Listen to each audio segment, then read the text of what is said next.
What's up, Amazon sellers? Welcome back to the New Year edition of the weekly Amazon Q&A show, where we share some e-commerce news, some stats, the occasional business maxim, and of course, we are here to answer your questions about selling on Amazon. So if you have a question about retail arbitrage, online arbitrage, wholesale, or perhaps you've just got a curious Keepa chart, well, drop it in the chat and we're here to help you any way we can. Now, for those of you who might be new here, my name is Chris Grant, and to my right is my tenebrous co-host, Chris Rasick. Chris, what's going on, man? Not too much. Good to see you. You too, sir. So I tell you what, like people who like the podcast was heavier on the kind of mindset stuff than we really get into. This is more, kind of user generated questions and stuff like that. Mm-hmm. So it doesn't leave a whole lot of room for the mindset stuff. But I love this time of year, if for no other reason, because so many people are talking about goal setting and, just ways to organize your mindset and different little tips and tricks and, all of the, the Daniel Pinks and the James Clear and all of those accounts are just full of my kind of content right now, and and we were even, there's a little bit of a conversation in the OAC Plus chat earlier today. A couple of us are talking about, setting goals and different ways to stay accountable. And there was even a couple people that mentioned that they were a little bit unclear on what they wanted their personal and professional goals to be. So I saw, I think it was James Clear being interviewed by Peter Attia on his podcast. And James Clear shared one of his stronger points. But he said, if you take like Formula One racing, right? He said at the start of a Formula One race, literally every single person waiting for that green flag or the green light to go off, literally every single one of them, their goal is to win the race. Mm-hmm. We know that only one person is going to end up winning, right? So, but he was making the point that he said, so in that sense, everyone's goal is the same, but that's not necessarily tied to your performance, and of course James Clear, and he can kind of boil that down into, it's actually the process, it's how you attack each day, each week, each month, each quarter, which is going to determine how and whether you reach your goal or not. But that's, I remember when I first read that from him years ago. But it was a good reminder, everyone has the same goal, and you just throw it back to, why goals, they're not so important. I mean, it's great to set where you want it to be, but it's far more important spending your energy on what it's going to take to get there. You know what I mean? Yes. I don't know if we're reading the same content or if we're just if we're on the same wavelength or whatever, but this is actually what I was going to talk about during Thursday's weekly coaching call. There's a framework. We've actually got an unreleased podcast that needs to get out, and that's on me. From a guy, James Rowe, who he's got this goal, and his goal is to buy a yacht that he can live on, and it's going to cost him $700,000. And for a lot of people, it's like, oh, that's unobtainable. I'm not gonna make that happen. But what I really like that he does is I like that he says, well, I just need to make $1,000 700 times. And he's got a plan for it. He's going to buy stuff at auction and then sell it via his retail store and on Facebook until he's made $1,000 700 times. And doesn't that seem a lot more concrete, then I need to come up with $700,000. Because once you say, "Well, I need to make $1,000 700 times," well, now you just gotta get the hammer and the chisel out, and you gotta start picking away at this thing, you know? Hmm. Uh, and I you and I have both talked about our distaste for New Year's resolutions. But this time of year is good for the thinking of that. I just wish that we got down to first principles more often. Yes, we need this BHAG. We need this big, hairy, audacious goal, but then you've got to lose sight of the goal and you've got to just focus on the process day in and day out, no matter how boring it is, no matter how monotonous it feels, you just got to do the work. Yeah, yeah, and it's great. I always tell the story of my son when he was, I don't know, 10, 12, something like that. I asked him the one time I asked him what he wanted to be when he grows up, and he said an NBA player. And I feel bad because he thinks I'm picking on him when I tell this story, even though we Mhm. all do it, and there's no expectation for him to know any better at 12 years old. But I asked him, I said, okay, what are you going to do to get there? How many hours per day are you going to shoot? When do you plan on working on learning how to dribble with your offhand, your left hand? And just some of the things that I knew, to become a better basketball player. Just, I started just listing some stuff off, and he just kind of looked at me with a blank face. And I said, all right, but it was, the point that I was trying to teach him at that time. And as I reflected on it, the lesson that I try to turn around and teach myself via that moment is, the important part is figuring out how to get where you want to be, the process that's going to take. And then just tell me if this sounds familiar, putting in the reps, and Mhm. just doing that. Daniel Pink has, the one kicker is, in our business, we already speak in terms of quarters, Q1, Q2, Q3, Q4. We already have it broken down into handy little 90-day chunks. So it was, I paid extra attention when Daniel Pink recently was talking about not setting annual goals, but instead setting 4 90-day sprint goals, and he I made the like that. argument that it's, yeah, it was like, half preaching to the choir, half like, deeply meaningful just because of the way that we kind of chop up the retail calendar naturally.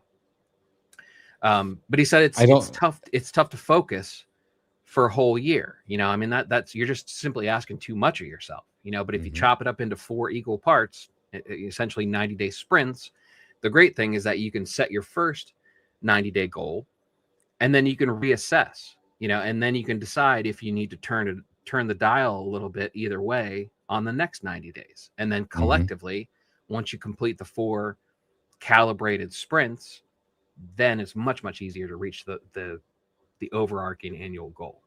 Yeah. Um, Absolutely. Yeah, it's something else I'm gonna talk about with OAC Plus is, and, Eden, yeah, Eden Sings, weekly coaching calls, their inside OAC Plus Discord, replays are all up in the replay section. I believe you're an OAC Plus member. If you can't find it, just tag me and I'll make sure that you have the right channel to go and look in. But I see Chris. Hey, Chris, what's going on? And hey to everyone else. Good to see you guys. And again, we're going to get to your guys' questions. Promise. You just have to deal with Chris and I bloviating for just a few minutes. But actually, a post that Chris made this past week actually got me thinking about this. And then a follow up comment. I think it may have been from another friend of the show, Grant. Um, but Chris shared her numbers. I think she did like 1.5 million or somewhere in there. If I'm wrong, Chris, you let me know. Um, and then she kind of worked backwards from there. Um, and and then someone said, "Oh, well, that's what it takes. It takes it takes X amount of capital." And I want to say it was like $700,000 in capital deployed. And I was like, yeah, that's right.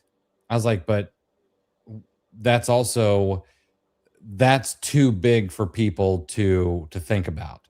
And so then I started breaking it down. And I was like, okay. I was like, well, how much capital do I need to deploy every single day? And if I can turn that over in 60 days, if I can turn that capital over and get my cash on cash cycle to 60 days, well, how much capital do I actually need to have available to be able to have a business like Chris's? Chris, what do you think the number actually was? Oof. On a 60-day revolving cycle, Hmm. 50,000. No, I wish. The amount of capital was like 182,000. Okay. Is how much you would need. And now, of course, that's if it's all deployed out at one time, you know. But then you break that down, and it was something like I broke it down into, well, what if I just source 5 days a week, Monday through Friday? Well, it ended up being about $2,800 a day of capital that needed to be deployed. Right. And these numbers would shift a little bit because, you're going to deploy capital on day one, and maybe that capital actually comes back to you by day 45. And so maybe you could do with a little bit less, but around 180 would give you a little bit of a buffer, and this isn't taking into account all the things like stale inventory. It can't take into account any interest you're going to have to pay or anything like that. These are just some nice, easy numbers. But that then, yeah, first of all, taking you from 700,000 down to 180,000, that's a whole lot easier. There's a lot of folks who can get $180,000 of business credit if you're willing to use it properly and keep your credit score up. And then $2,800 a day. Well, now if we want to break that down even further, that's 100 units of products at $28 by cost. That could be if that's across 10 ASINs, then that's just 10 units per ASIN, your average buy cost of 28 bucks, or if you want to sell things a bit higher, you know, double that. It would be 50 units of the average buy cost of around $56, you know? And then it becomes a whole lot easier to be like, oh, I could source 50 units in a day. That's no problem. And I need to just make sure my average buy cost is here. So yeah, I wish we did that more often. We broke it down into something that's much more palatable. Uh, it makes me think of that trite saying, what's the best way to eat an elephant? One bite at a time. The problem is we never take the time to just carve off one bite. We're always just looking at the elephant. Yep. Goal wise, we don't tend to do that when it comes to Amazon. It's funny how we selectively choose when to look at the big picture and when to ignore it. Yeah. All right. Oh, and before we get to your guys' questions, I promise we're gonna get there. Chris, it's January 4th. I can't remember. I mean, we've talked, in chat. I can't remember if we've been like together since the first of the year, but there is something that has changed in 2026 that has not happened in our lifetimes. Neither one of us, not even yours. Any idea what it is? Not after that spear to the rib cage. The Oracle of Omaha is no longer at the head of Berkshire Hathaway for the first time in 60 years. Guy who Right. took a failing textile mill and turned it into the massive success that it is now, of course, with his business partner Charlie Munger coming along as well. Now, and say what you want about Warren Buffett, but you got to respect the man's game. Yeah, just an investor, a operator, researcher for the ages, and he is no longer the head of Berkshire Hathaway. That's right. Yeah. Happy trails, happy retirement, Mr. Buffett. He's are there Buffett detractors? Who has the nerve to talk smack about Warren Buffett? Business wise, I have no bones to pick at all. On the personal side, um, I'm not necessarily a fan of Buffett. Okay. Um, there are stories of him stepping over crying children to go read reports. One of his children like lives in a studio apartment. The whole thing with his wife, I wasn't a huge fan of. Like on the personal side, it wasn't great. But I also don't know if can you really have a great personal life and be worth $100 billion. I'm not sure. Yeah. All right. That's fair. Yeah. I knew, I had heard the stories of the stepping over crying children and crypto butthead. Yeah. I fully understand that crypto bros are not going to be a fan of Buffett. Like that's, however, jury's still out on which side ends up being correct, I think still. So, but yeah. All right. That's Yeah. fair. But yeah, no, absolutely no bones to pick about his business career. I think he was honest. One of my favorite stories is him purchasing Nebraska Furniture Mart. And he was honest. He did it on a handshake. Although the lady who ran Nebraska Furniture Mart didn't particularly like some of the things that the new managers did, so she went and started another furniture company. And he's like, "Let me buy this one too, but this time we're gonna put a non compete in." And but yeah, just a fantastic investor of all time. Um, all right. I see someone saying, "Oh, retirement at 95." I'm gonna be honest with you. I'm right there, man. My kids ask me, my wife asked me, well, my wife doesn't ask anymore, but my kids ask me, well, when are you going to retire? I'm not. I've seen way too many. I used to work in an industry with old men. I worked in the insurance industry, and the proprietors of the insurance agencies, they would retire at 65, 70. There were too many funerals that I went to within 3 to 5 years of these guys retiring. Um, and a lot of them I'm just going to fish, or and then they end up not doing anything, not staying active, not keeping their mind sharp. And there's not something to work toward. Like there's only so many projects you can do on your house, you know? Um, so yeah, I hope to be working at 95. Yeah, and yeah, that concept's going to have to be redefined. I think it is currently and actively being redefined, Mhm. because we are, knowledge workers. It doesn't mean the same thing when you consider and try to project what the knowledge workers are going to evolve into. Mhm. We're very much, manual labor is in less demand as we have advances in technology and whatnot. So um, it may not be a bad thing. There may be plenty of people as lifespans, continue to expand. There may be a bunch of perfectly happy 80-year-olds coming down in the morning and logging onto their computer and making a few bucks. Mhm.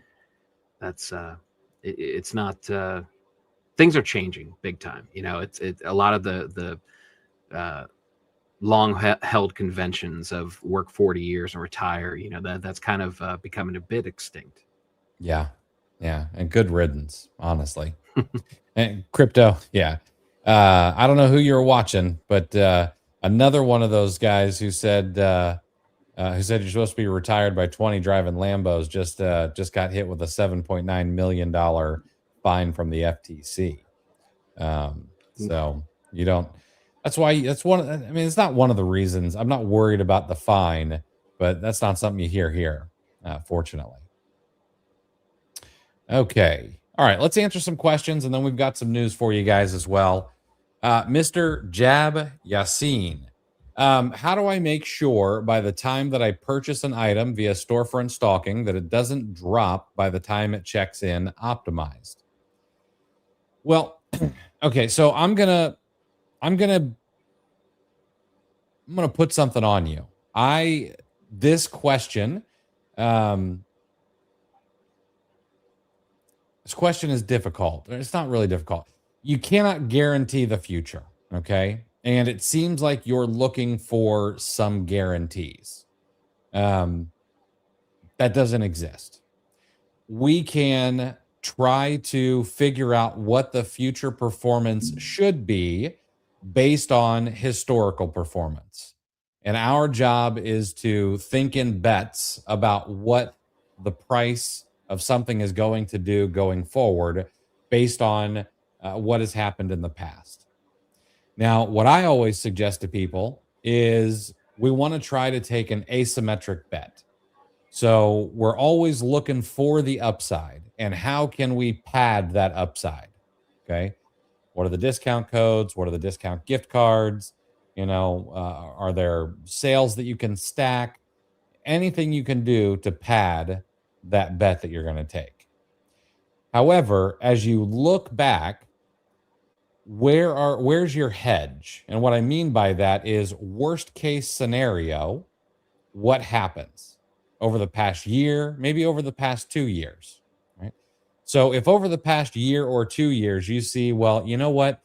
I've seen this product tank in price a bit where I would be break even, okay? And I have to sell it for $20 and I break even at $0 in, $0 out. I just get my capital back, which is actually a win in my book. Not taking a loss is a win in my opinion. Then for me, that's an asymmetric bet that I'm all in on. Okay. And then I go for it. Now, the other thing that I look for is, let's say that I find something where I can make 10, 15, $20 profit right now. But over the past year or 2 years, worst case scenario is I might lose $10, per sale. So now the asymmetry is a little bit more. There's some downside that I've got to worry about. Okay. And I need to have a plan. Okay. So I'm going to bet on this that I'm going to make the $20 in profit per sale. And I'm going to be really happy. Let's say I buy 10 units. If I make $9.99 and $8 and $7 and $7 and $5 and so on, and maybe I lose $5 on one unit and $10 on another. Well, a lot of people are going to see that as, oh, well, I just lost money. No, you didn't. You didn't make as much as you thought you were going to, but you're still on the upside of that bet. Okay. So as long as you're doing that more often, I would try not to worry about it too much, because there's no way that you can guarantee that the price is not going to drop. It's a marketplace that is dynamic. Competition changes, market forces change, and you have no control over that. So I probably made that a lot more complicated than it needs to be, but that's kind of what goes on in my brain when I'm thinking about sourcing. Yeah, because I mean that part of it isn't normally spoken out loud. Like everything we do is forecasting. Mhm. And everything that we do as far as analyzing a product when we're trying to decide whether we're going to buy it or not, future results are not guaranteed based on how it's done historically. We're just, it's at best an educated guess all the time. And we just kind of, the way we talk about it is just kind of with that understood, across the board. So yeah, it's that's one of the things you really can't worry about. That's why I talk, when we talk to newer sellers, they tend to beat themselves up over products that they lost a little bit of money or, didn't quite work out the way they want. And I've told them more than once, it's like, if everything looked good and you did your due diligence at the time that you bought it, I'm not classifying that as a bad buy. If anything, that's simply a bad break after you did exactly what you were supposed to do and what you've been trained to do, and what you're learning to do. There are items that you're going to lose money that are not bad buys. It's just simply something abnormal, something unforeseen. Just some random price tanker comes in, or the brand comes in, or Amazon decides to go in stock on the item. You can't predict that. That's not, and you shouldn't beat yourself up about it either. Mm-hmm. Absolutely. Chris, I want you to take this next one here. Thoughts on the replens model, buying at retail cost or with evergreen coupon versus sourcing sales and clearance.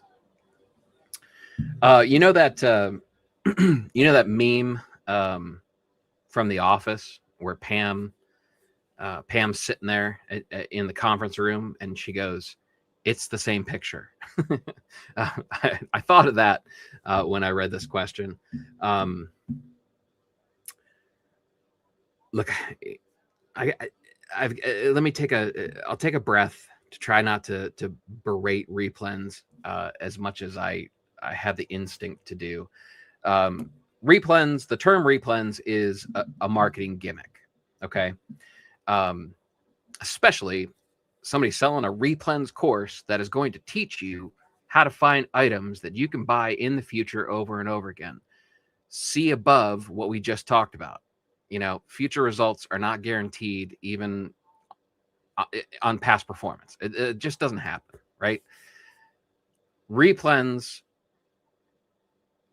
occur simply by staying active with your own database, with your own information.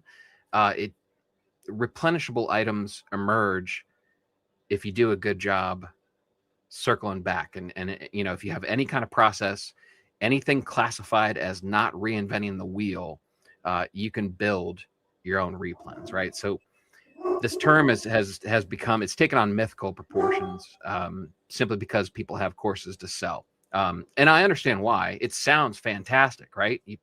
Like, hey, how about what if you didn't have to source hardly at all, and it was just a batch of products that you just bought over and over and over again. It's the same, whether it's a replens course or that's how they pitch some wholesale courses. It sounds great because it's low friction. It sounds easy. If the sales pitch makes it sound easy, that's probably a sign to run away, right? So first thing I would argue is that sourcing sales and sourcing clearance can be a replen model in and of itself. We're taught, we've looked at sales cycles and there are several stores that I pay attention to, and I pretty much know that they usually do this over this interval. That's technically a replen. It doesn't have the glamorous title, like some of these gurus will make you sound, but there's really not that much of a difference. Like again, it's in your process. If you know to check this store first week of every other month or whatever, there's no difference whether you want to call it a sale or whether you want to call it a replens model. I don't care what you call it. The point is, if you show up and you're there when the discount's there and you can get the buy cost where you need it to be profitable, and then you rinse and repeat as necessary. So I don't know if this is actually answering your question or if I'm confusing you more. I apologize. But yeah, I mean, there are stores that have evergreen coupons. There's a standing 10% on several stores that I can just, I could name off the top of my head if I wanted to. Those are good. And there's stores that I know when stuff's going to go on sale, and I know when the big sales are, and I know several stores when there's going to be a site-wide sale. and it's at that point that I'll go through my database. I'll sort by that store, whether it be if you're using a Google sheet, just Control F and go month by month or year by year, however you have it divided up, and pick out those products. That's no matter what you want to call it. That's probably the ideal sourcing strategy, right? You want to have some stuff. You don't want to completely forget about everything that you bought in the past, because we're talking all the time about how we went over an old lead list or something like that. We talk about how sellers simply don't replenish stuff very often. Those are advantages for us, right? So you want to be able to have a warm approach. You want to have places that you can go that you've been before, and you can get profitable inventory. Replen lifetimes are finite as well. You're not going to be able to replen something for years and years and years. Eventually it's going to run out. Eventually someone's going to come on. Eventually it's going to whatever, dog page or Amazon's going to jump on or whatever. So there is a process that you need to continually find new opportunities as well. Even if you're just maintaining, obviously you need it if you're growing, and you have a plan to grow your store. So, yeah, I think it's just unnecessary labeling. I would agree with that. And also very super cool guy. When I'll tell you what, in my own sourcing, I think that no more than maybe 40% of the stuff that I share, particularly in our lead group, actually has a coupon code. Like I don't know if there is, like, is there a right way? Do I really want to spend my time only looking for things that have to be profitable with a coupon code? I don't. And I'll take them. I'm not going to turn them away, but there are so many niches inside of Amazon. And there's just some really cool stuff that you can sell, that you can buy full price all the time. People don't believe me, especially in 2026. They're gonna be like, no, you got to have a discount or nothing's profitable. Not according to the sourcing I did today. Full price, and I had to pay for shipping. Still profitable. So like I want both.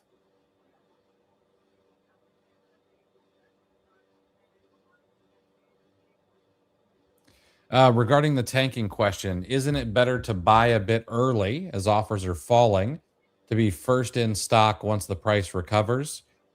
Well, but you have to assume that the price actually recovers. That's something that doesn't always happen. That's something that if there are two types of prices tanking, in my opinion. One, there's the gradual downward step of the price. That's just the market reacting the way the market reacts. The supply goes up, the demand stays the same, the price has to come down, just the way it is. Okay. And that typically will gradually run down, except for when you get one of those idiots who doesn't know how to deal with their repricer. I'm looking at you, guy who keeps knocking it down $2.33. Idiot. But there are other things where the price tanks like immediately. Those are going to be more like your Amazon to Amazon flips, but even those aren't 100%.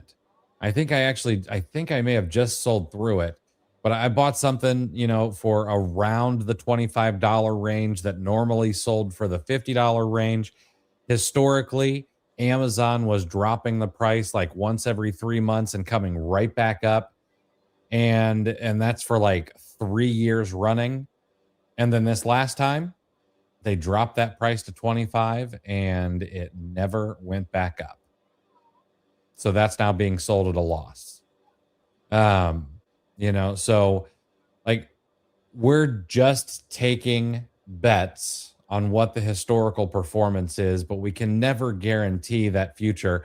And I'm not one to go in and be like, oh, well, this price has gone down, and number of sellers is decreasing at 2 or 3 a week. Within 3 weeks it should be down to X number of level, and we should see the price going back up. But the things I can't see keep me from pulling the trigger on that. How much inventory is inbound? You know, that's the one thing. We have no idea if there are 10 or 20 or 50 sellers with their inventory um, in transfer between fulfillment centers. And if that is the case, okay, and that's my black swan, the price is not going to recover anytime soon. And yet I just pulled the trigger on some inventory. So I'm not into taking that kind of risk.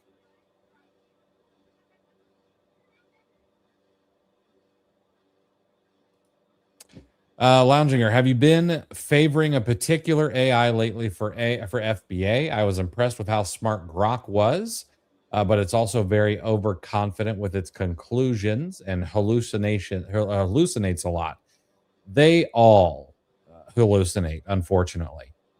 I like Grok. I think it is good. I also like Claude. I like Perplexity. The thing I have not been using very much recently is ChatGPT. What I do, particularly with Grok, is I make sure that whenever it gives me information, that it needs to show me links. Where did it figure this out? And then I can go and check. Because I don't know everything. So whether or not, never mind. It's gonna be a bad joke about someone telling me I know everything. But if I'm asking it questions about something I know about, I can easily say, oh, that's not right. 1+1 is not 5. But if I'm trying to learn something and it throws something out at me and I have no idea, I don't know if it's a hallucination. Now, a lot of people will just take its word, because they don't know that these things hallucinate and get information wrong. So I always just ask, give me links to where you're finding your answers for anything that I ask you, and put them. I always have it put it as like footnotes. That way I can go and check. Yeah, which is basically what we like about Perplexity. That's kind of why we were, or at least I was favored in that, because it just defaulted to automatically giving you the citation with the answer. But we, surprisingly, actually, Perplexity is the one that I'm actually using less of now. Yeah, the combination of the ChatGPT Chrome extension, to where I can just Alt spacebar and bring up a window that overlays over everything, always on top, and Whisper Flow, so I can hit 2 keys, bring up a window of ChatGPT. I can move my hand over an inch or 2, hit 2 keys to start dictating into Whisper Flow, and have that pop right into my ChatGPT window. It's dangerous, man. Right. Are you do you edit once you use Whisper Flow? Or are you going in and like creating blocks or paragraphs of text from what's been put in there? Sometimes. Yeah. You're talking about my entry into ChatGPT using Whisper Flow? Anything. Yeah, it comes and goes. If it's just something, if I'm using it because of the speed factor, I'll just let it fly, and then I'll just talk again if I need clarifications. If the format wasn't correct for ChatGPT. The one goal question, when somebody said they weren't sure about their goals, I tried to use Whisper Flow to answer that, and I'm an idiot, so I had to edit heavily when I tried to just talk off the top of my head. So yeah, it's case by case. Yeah. That's part of the reason I'm not using it quite as much as I should for like text messages. My son gives me crap for because like I write, like an adult. with full sentences and paragraphs and punctuation, Punctuation, yeah. you know, uh, and I also try to get out my entire thought. That way, I don't have to, write like 3 or 4 messages. I'm like, here's my entire thought. This answers everything. This should require no follow up. Uh, you know, and he's like, that's why you type 2 miles an hour. And I'm like, no, that's not why. And it's so funny because the the texting and like the abbreviations and stuff, that's old school, right? That's when we Yeah, had we had telling him about AIM. Yeah, we used to have a cap on the amount of text messages that we could send. Otherwise, we'd have to start paying more. That's Right. why we were limiting, and we were essentially creating shorthand, because we had to pay a la carte if we got a little wordy. I should have made him learn That's how not the to. case anymore. Should have made him learn how to talk on or text on a TTY9 phone.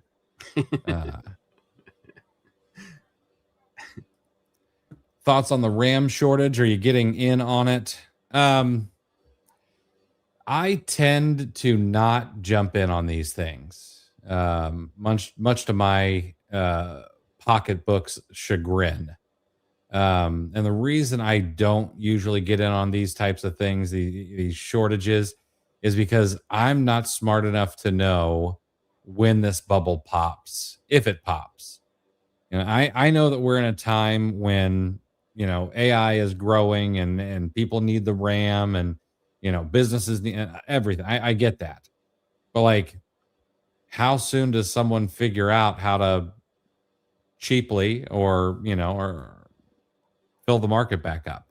I have no idea, So if whoever's making RAM can get things back on the market in the next week or two, like I'd end up being out of luck if I get my hands on some, because the prices would come back down. So just because when I'm not smart enough for something, it's like Warren Buffett says, if I'm not smart enough, I don't do it. Get in on silver. I should have kept the silver that I bought at $15 10 years ago is what I should have done. But I was, actually, that was probably more like 15 years ago.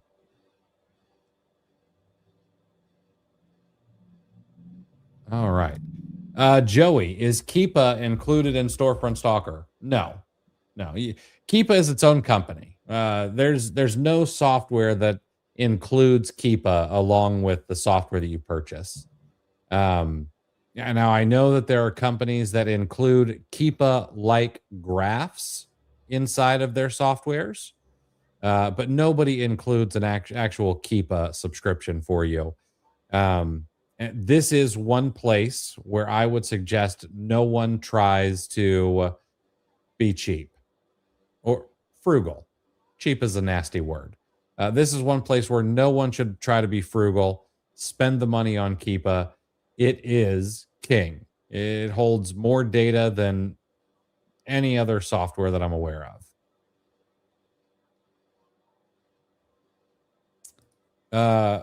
Mr. Yassine, where could I find the 808 challenge recap?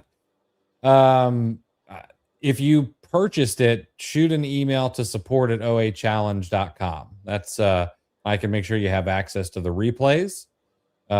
If not, I can send you a link to purchase the replays. Razcom, I'd like to add newsletter sourcing into my method. What site should I be signing up to, and how often are you checking the emails? You should be checking emails daily. But we actually built, I don't know who coined the term, but we built the software for this. It's called SalesGazer, SalesGazer.com. It's absolutely free, doesn't cost you a penny. I'm not even smart enough to go and pull the emails out of it when people sign up for it to send you marketing newsletters. But go in there, get it set up, and then check those emails every single day, and see what's for sale.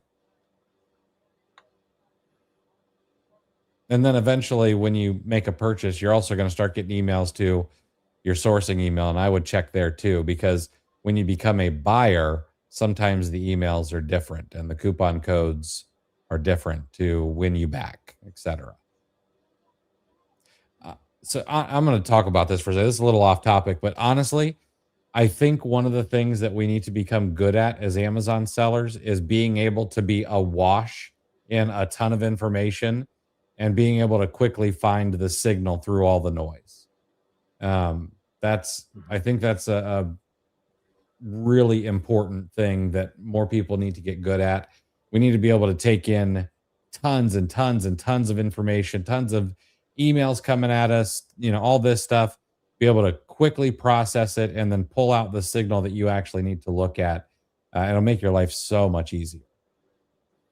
Yeah, and it's similar to. I was just thinking about that the other day. I was going through my my Amazon, my primary Amazon seller email account, and I recently spent a whole bunch of time in my personal email trying to, because I have this infatuation with inbox zero.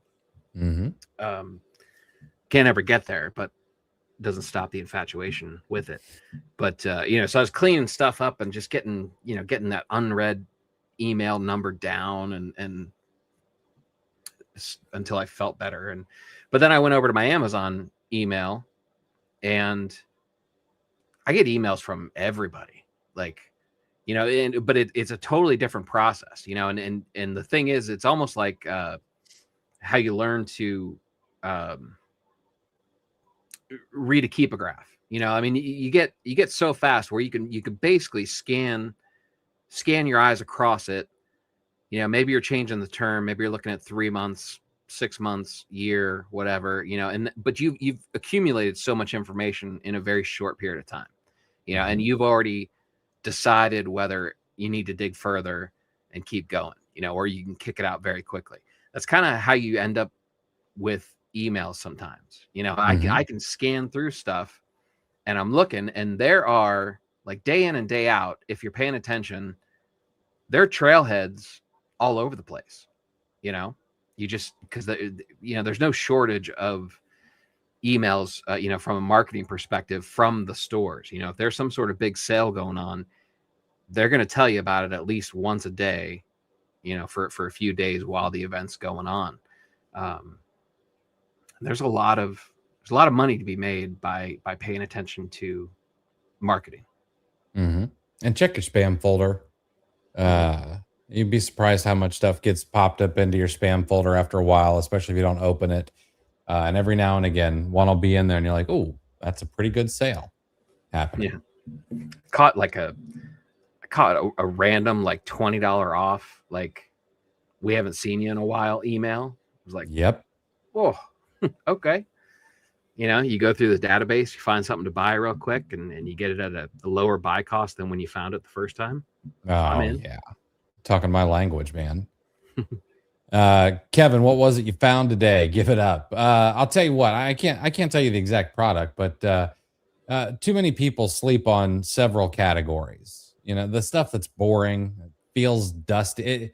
It honestly, it feels dusty sourcing this stuff, because what we're used to seeing if we go buy these types of things in a physical setting is kind of a dusty, dirty, warehousey type store. Automotive, tools and home improvement, industrial and scientific.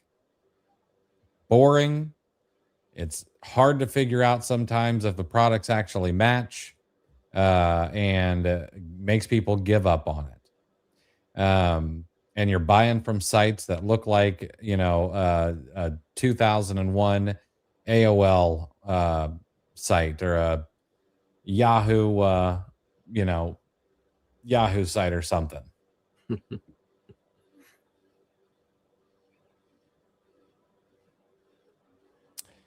Do you guys use voice activated conversations? I just started doing that, and it seems it's been a game changer for brainstorming. I've done a couple, like on walks. I don't care for them. I'm not there. I'm not there yet.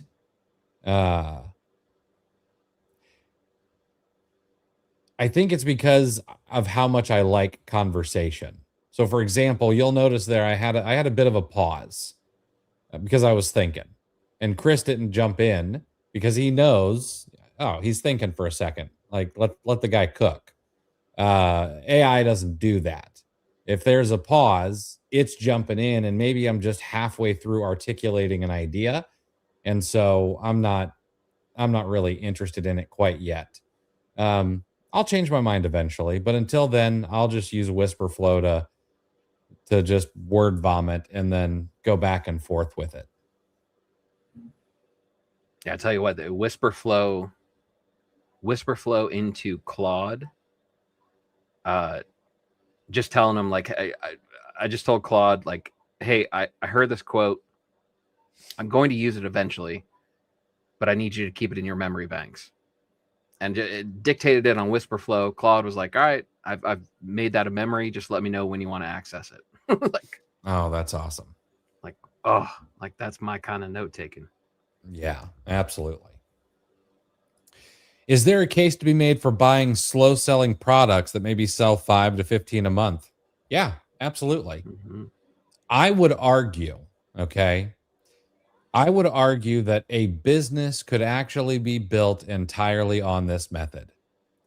Now, a lot of people are going to be like, that's stupid. You know, that's dumb. Why would I do that? Well, because Amazon is all about the long tail, right? They're the everything store. Everything in the kitchen sink is what I think says on some of their delivery vehicles. Um, they want people to come and be able to find everything. And that means some things are going to sell slow. Now, if something is going to sell slow, if my hold time is probably going to be a little bit longer, does my return on investment need to be a little bit higher? Yes, absolutely. If I'm willing to take a 10% return on my investment in 30 days, but I know that my return on investment is really going to take 90 days, then I need to pump those numbers up. Okay. I'll give you a great example. Kim and Perry Coughlin, 8-figure Amazon sellers doing retail arbitrage. Their typical cash on cash return cycle is something, if I'm not mistaken, it was like 92 or 93 days when we had them on the show. And that's because they're selling shoes and clothing, and there's variations. And so that slows down that cash on cash return. Um, and so they require a higher ROI right from the very beginning. I believe their ROI minimum is 50%. Okay. And then they also have some profit figures depending on the type of item that it is. So if you have some rules like that in place, yeah, absolutely. Now, one of the other things that you're going to see is if you go the route where you're like, oh, I could find these items that are selling 5 to 15 times a month, you're probably going to be playing in a much shallower pool. There's going to be less competition because a lot of people want, sorry, a lot of people want those items that that sell 50, 100, 1,000 times a month. Like there is no wrong answer. You could hop on all the listings that sell 10,000 plus units per month and make 50 cents a unit, and that's an okay business. And you could also hop on 500 ASINs that you sell 5 times a month but make you $10 profit, and that's also an okay business. I would actually even argue that it might be a little bit more defensible. Yeah, absolutely. Mr. Yasin, you will have to shoot me an email. I will never be able to find you out in the world of social media, but you're more than welcome to shoot me an email and I'll get you whatever you need. What's your preferred sourcing method, or just a case of using them all? It's going to sound very self-serving. Storefront Stalker Pro is using that is probably my favorite sourcing method. Um, I've never actually shot a gun at fish in a barrel. But if there is such a thing, that's what using Storefront Stalker Pro is. It's walking up to a barrel full of fish and just shooting at them and pulling out the ones that float to the top. Um, so when it comes to easiness, it's that. Second to that would probably be using Keepa product finder. And then third to that is, well, now, I mean, honestly, and we're going to sound like such whisper flow fanboys here, but pulling up Seller Amp and going down a website and using whisper flow to source, dude. I use it. I was in the store earlier today. I was in a retail store looking at some 70% off clearance stuff from the holidays, thinking about how much time I did not have to clear the shelf. And I popped out Whisper Flow in Seller Amp and put in the title rather than scanning the UPC. Um, so good. Oh yeah, what a moat that is. Yeah, I mean, I agree with you. I can't. I'm just not efficient enough to get to everything that I need to do. And there are times where on the priority list, sourcing simply isn't number one. So I agree with Chris. Like, you kind of, in my head, I kind of have things prioritized, and I always feel like there's like this ticking clock. Once it gets dark outside, where it's like, okay, time to catch up on all the stuff that I haven't gotten done yet. So there's a little bit of anxiety. So as bedtime or end of day or whatever you want to call it, as that approaches, if I'm sitting there and I absolutely need to find some inventory, I need to get some units on the board, first place I would go is Storefront Stalker Pro. I have saved filters for the stores that I prefer, that are the most productive for me, that I know I can just pull it up. I can go through probably not even one page on my Storefront Stalker Pro dashboard, and I will have numerous ASINs on their way to the prep center.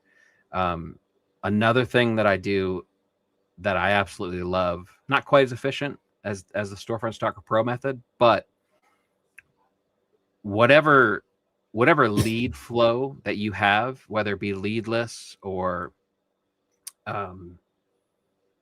whatever it would be, whatever the inputs are where you receive your opportunities, sort that and go back about 60 days, right? I love going back about 60 days on my lead lists and my database, because we referenced it before.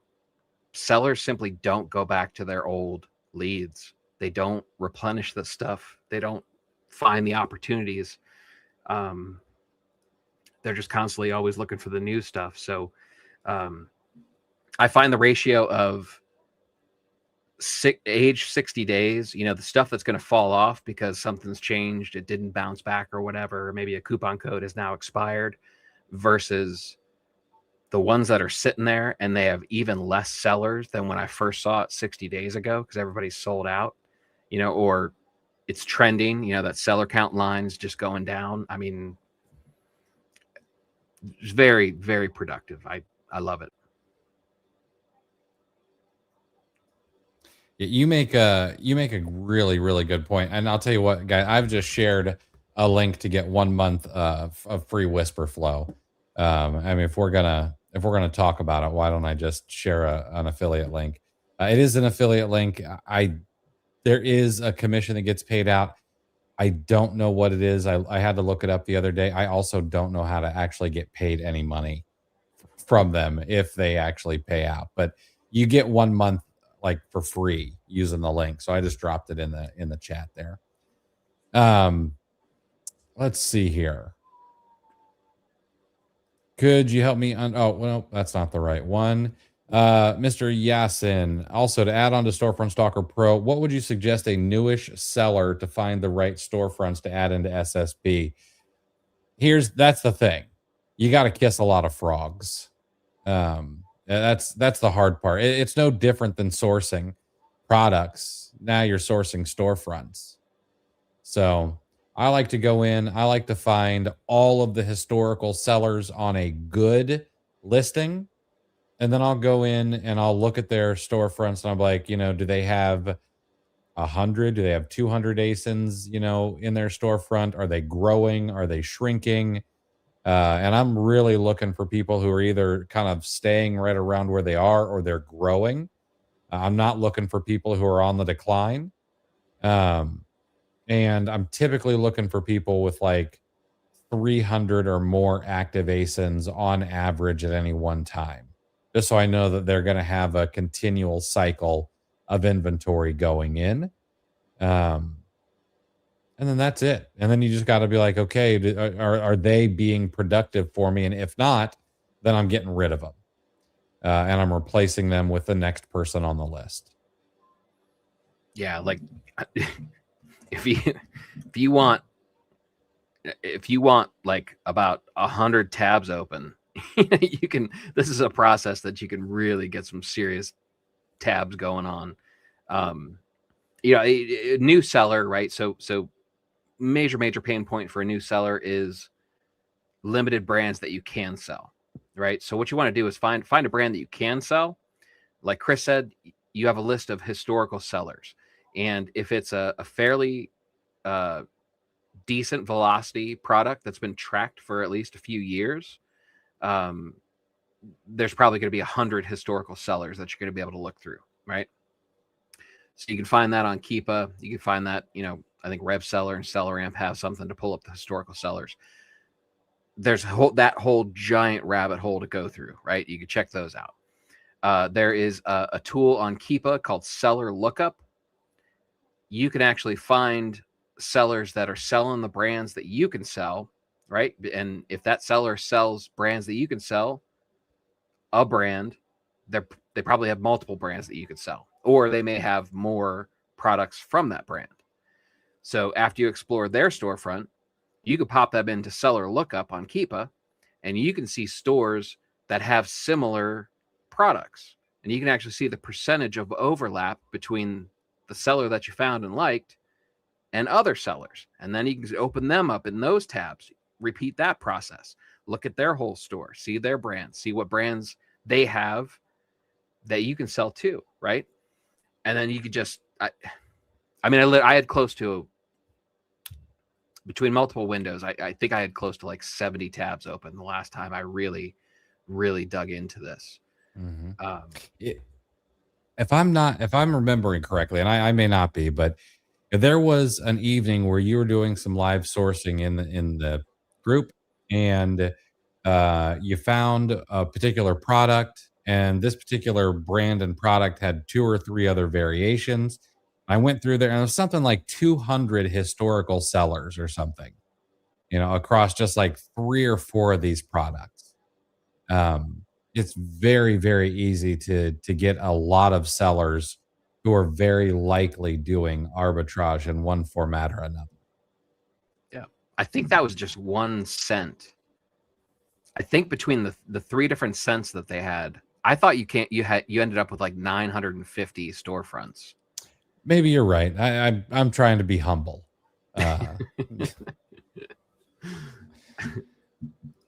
Lounger, have you guys ever tried to find a good formula for an overall deal quality rating?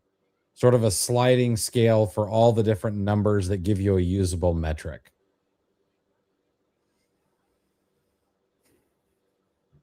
I have not. I think the only reason is that I still think of sourcing as not just a science, but also an art. Like, is there a science to it? Yeah, absolutely. There are some things that you need to know 100%. But on the other side of that, there's a bit of an art to it. How can I get creative to turn something that looks like a stinker to another person into a winner for me? And if it's just because it's not on someone's list that creates this score, and I were let's say I were to create a score, system, I'd be doing too many people a disservice because they'd shut their own brains off and they would go by the list and the list only, and they would not ever try to think outside the box. Yeah, I just went through that just a couple hours ago. I was searching a sale, and there was something that had like a 400 plus sold over the last 30-day badge, only 8 FBA offers, and it was like 350 profit. You know, and usually, you know, I mean, for my lead list purposes, I set that minimum profit to $5. You know, and obviously that's a different dynamic. You know, I have to set some, you know, kind of quality control standards, you know, because everybody has a different prep price, and you know, everybody has their own extra fees, you know, so you got to kind of make sure there's enough leeway for most of the people that are going to come across these. But you know, if I set something up, if it was $4 or more, I would have missed that. But I can get 50 of these if I want it, you know, and $3.50 a pop, you know, and there's nowhere close to a 30-day supply between those 8 FBA offers. That's a good opportunity, you know, and I can move some units. And if I filter too much, right, that's another recurring theme that you'll hear from us a lot is we're very wary of over filtering, which is the risk in trying to come up, you know, because it's very fluid, you know. It's your job to take in a lot of information and find the signal through the noise. Exactly. Eden, eBay has cleared out at least half of my stranded inventory in Q4. What would be your next choice for adding another marketplace to move inventory on?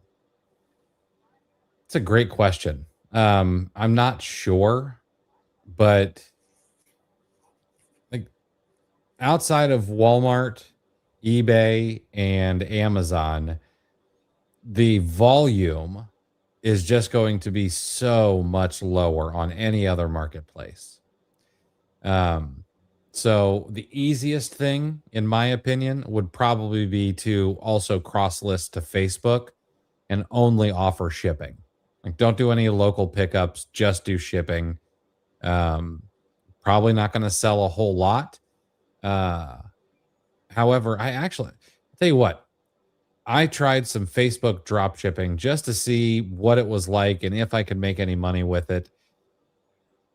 Once you get a couple hundred listings up, you make some sales. I think I made $1,000 in profit. And then I was like, all right, I'm all done with this noise. You know, but had I kept at it, I would imagine, you know, you could probably turn that into something that's fairly profitable. Yeah. Yeah. And I wouldn't quite give up on local pickups on the big stuff, you know? Yeah, absolutely. Thought about that, you know, I've even thought about sourcing some stuff, you know, even some auction stuff to specifically sell on Facebook Marketplace with local pickup as the primary focus. I will say this, if you're going to do Facebook Marketplace and list on there, try to make yours look different. Throw a video up, you know, instead of just static images. You know, and make that your first thing rather than a static image. You know, use ChatGPT or something to help you write some really SEO friendly listings. Yeah. So yeah. Yeah, because there's the other sellers, the competition that you're up against on Facebook Marketplace with the tools and what we use. It it is not hard to differentiate yourself. So most of the stuff I see on Facebook Marketplace is, like left boot brown. If it's up, it's still for sale. Don't contact me. Like, what? Right. You're throwing some mixed signals there, brother. They can't even take a picture of a piece of furniture they're trying to sell without getting their goddamn foot in the picture. You know, like that's our competition. So,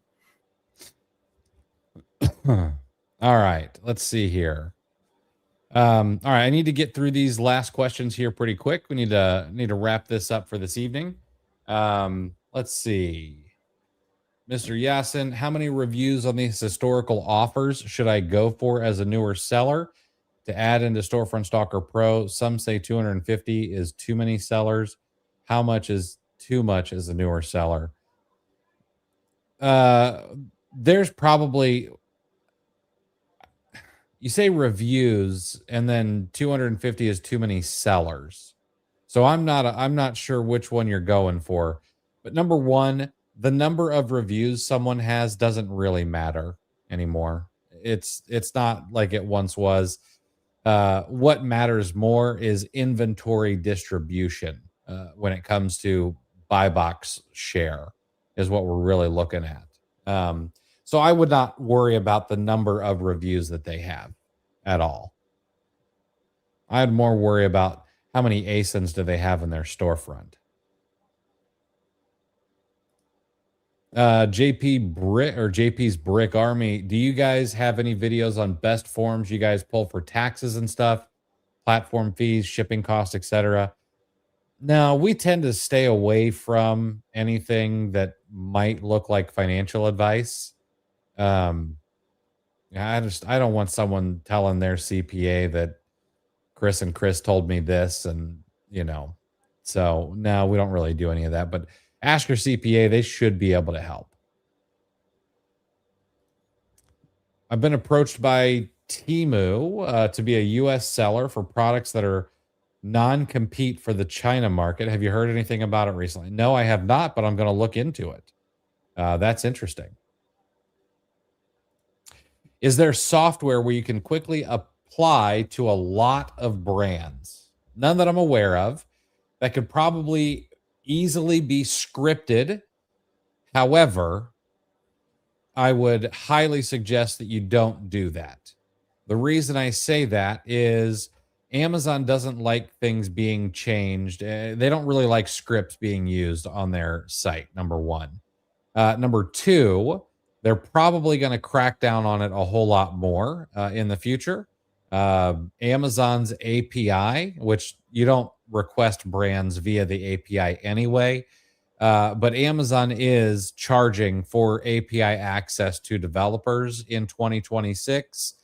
And there are repricers out there that have skipped going through Amazon's API, and they have since been blocked from making changes inside of Seller Central. Not sure why they just never went through the API when it was free, but whatever. It's not really my business. But so I wouldn't want to do that. That seems like it does not. It's not against terms of service that I'm aware of, because I have bulk requested. I probably had to go through 25 or 30,000 ungating requests to get 4,000 of them approved last year. Took a lot of time, took a lot of effort. I would have loved to have a piece of software do it for me, but that just seems like a good way for Amazon to say something is weird here. Let's kick them off the platform.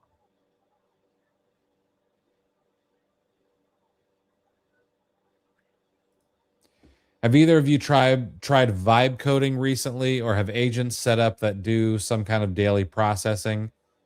No to both. It's something that I keep meaning to make time for and just haven't. I vibe coded like for an hour one time, and then I saw a squirrel or something. I'm still trying to figure out what the phrase even means. I'm old. Very super cool guy. How do you track what you're gated, ungated for in a database of thousands of leads? Just open it up on Amazon. There's not sometimes the right way is the hard way. You just open up.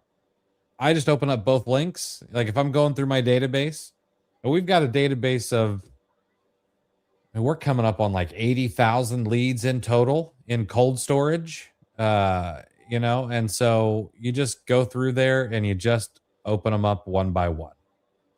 And if you become gated on it, and you say, okay, maybe next time we come back to it later. I try to keep some in my head. Like I know I can't sell Nike. I know I can't sell New Balance or Under Armour, stuff like that. But the rest of them, I just open up. Yeah. I haven't really found a need to know it in advance to any degree. Yeah. Certain ones, there are certain ones that pop up, certain brands, that every lead list that I've been on, seems to have kind of preferences for certain stuff, and feels like you see certain brands more often sometimes. So there's stuff that I know just based on the reps and just because I source all the time, or I'm at least looking at products all the time, So I have some stuff in the memory banks, like you said, but ultimately, if I'm going to buy it, I'm going to pull up the product page and I'm going to review the numbers, before I pull the trigger. And RevSeller's going to let me know right at the top of the product page as soon as I open it up. Seller Amp's the same way. You'll see it right away. So, I don't waste any of my brain power on it. Mm-hmm. Can you source used books from third-party sellers? You can. Yeah, I know some people who sell $100,000 a year sourcing books from third-party FBM sellers and sell them third-party FBA. It would be just like sourcing from a thrift store. That's all. I would only be selling those as used. Like if I bought from a third-party seller as new, I would then only sell it as used. It could be used like new. That's okay. 80,000 leads. How do you filter for what to sell? Chris said go back 60 days. I actually typically go back like 120, or maybe I might pick something like, hey, I'll go and I'll be like, hey, what was 114 days ago?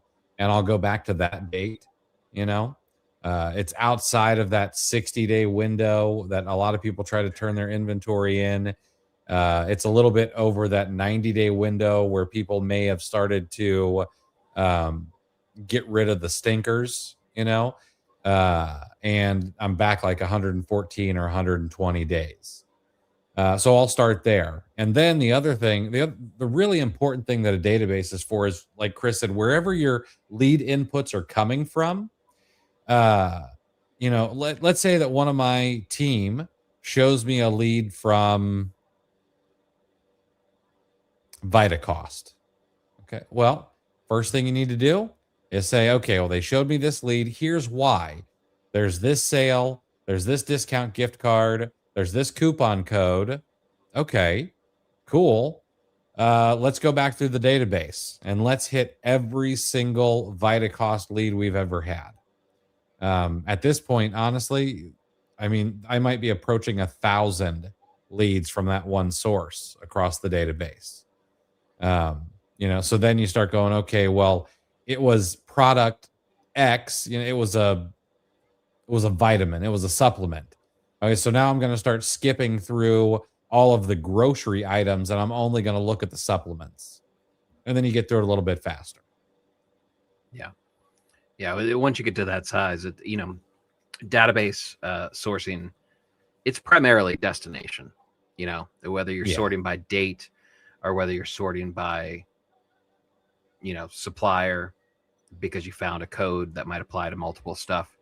And then, getting back to that selling 5 to 15 times a month kind of thing, a lot of those stores that you find those sort of things in, sometimes they have small limits, like I've run into plenty of stuff that it's like limit of 2, if I'm thinking like Crunchyroll, a lot of times they'll slap a limit of 2 units and that doesn't hit free shipping, so all of a sudden I need something else because I don't want to pay for shipping. That's going to screw up my buy cost. So I'm going to go into my database. I'm going to search for Crunchyroll and I'm going to try to find something to put in there, even at a modest profit, because it's going to save me the shipping cost, Mm-hmm. Dave, do some sellers sell on a bunch of Nike sock listings to fluff their revenue numbers? I don't know. I don't. So I'll give you my opinion of this. I don't care. I'm not sure why that would be helpful to them. A lot of people and I don't know if you're going this way with this, but every person who sells Nike socks is a guru who's got a course to sell, which isn't the case. There's only a handful of us who actually sell courses. But uh, if someone did that, it doesn't really affect me, so I don't even think about that. And if someone did just sell on a bunch of Nike sock listings to inflate their revenue numbers, at the end of the day, I mean, I'm not paying their credit card bills. So that literally has no room in my brain at all for that. And Chris is right. Nike socks used to make a killing, and they absolutely still can. Um, and the number of Nike socks that I saw at TJ Maxx the last time I was there, now that Nike is much less reseller friendly, um, I was amazed. I'm a fan, and I was a Nike sock wearer until Christmas. I had to switch brands because my kids keep stealing my socks. Um, so I had to switch to Polo. But I was crazy. Like an entire wall of Nike socks at TJ Maxx. I've never seen anything like it. Yeah, it's a much smaller niche now. But Yeah. I mean, and now Dave's question, if you're asking that because you want to sell Nike socks, that's one thing. But if you're just waxing curious, about why it was so popular at one point in time, Chris is right. And let's put it this way: Chili's isn't really curious on how Burger King's able to sell 9 nuggets for $1.49. Like it's not their market, and they just kind of have their own marketing and whatever. You want a loss leader to try to get somebody to buy a Whopper, that's your business. Chili's, Applebee's, they're not worried about that. They're just worried about how to perfect the delicacy that is the triple dipper at Chili's. Underrated restaurant. Amen. The triple dipper is, that is a fat kid's dream for dinner right there. Culinary legend. It will go down in the history books. Even see Applebee's try to copy it. That's how good it is. I will die on this hill. Applebee's is a garbage restaurant. Oh yeah. Garbage. They just, yeah. I don't know what to equate it to. It's like you mentioned Polo. You know what Applebee's is? Applebee's is the U.S. Polo Association of restaurants. Yeah. Just trying to be a big boy, and nobody's buying it. Yep. I like that. Yeah. My wife walked me past a U.S. Polo Association store at a mall one time. She's like, "Don't you love that brand?" I'm like, like, you won't catch me dead in that stuff. That's right. Lounzinger, can you mention maybe 2 or 3 collab streams you've done with arbitrage sellers that have some of the best insights on scaling up? Can we? Yeah. Steve French, Jeff Storch, Kim and Perry Coughlin. Those are the 3 off the top of my head, but there's so many more, Grant Douglas, great guest. Ryan Kimura, fantastic guest. We've had some absolute bangers, honestly. And it was through no fault of Chris and my own, doing. It was just because we had killer guests. And we've got a couple of guests coming up in this new year, once things settle down, that going to knock everybody's socks off.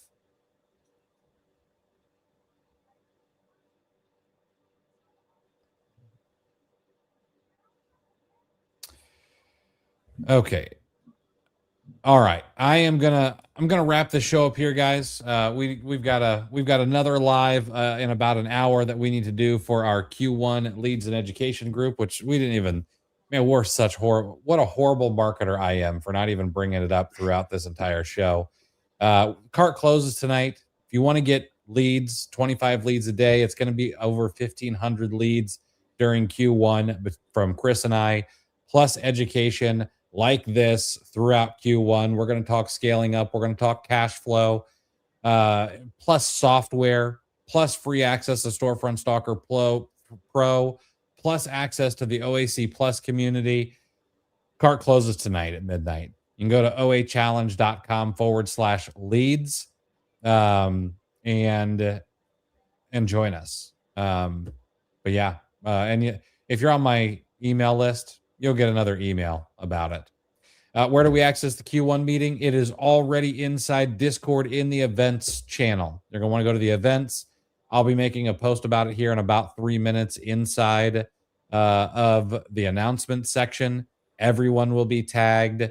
And if I have time, I will get an email out as well. Actually, I will get an email out as well for everybody to be able to hop in there. So, but we'll be going live at 8 p.m. to talk Q1, what you should expect, what you're going to see, how to use everything, all of that. So we'll see you guys at 8 p.m. if you're in our Q1 group, or if you need to get in there, you can go to oachallenge.com/leads and join us.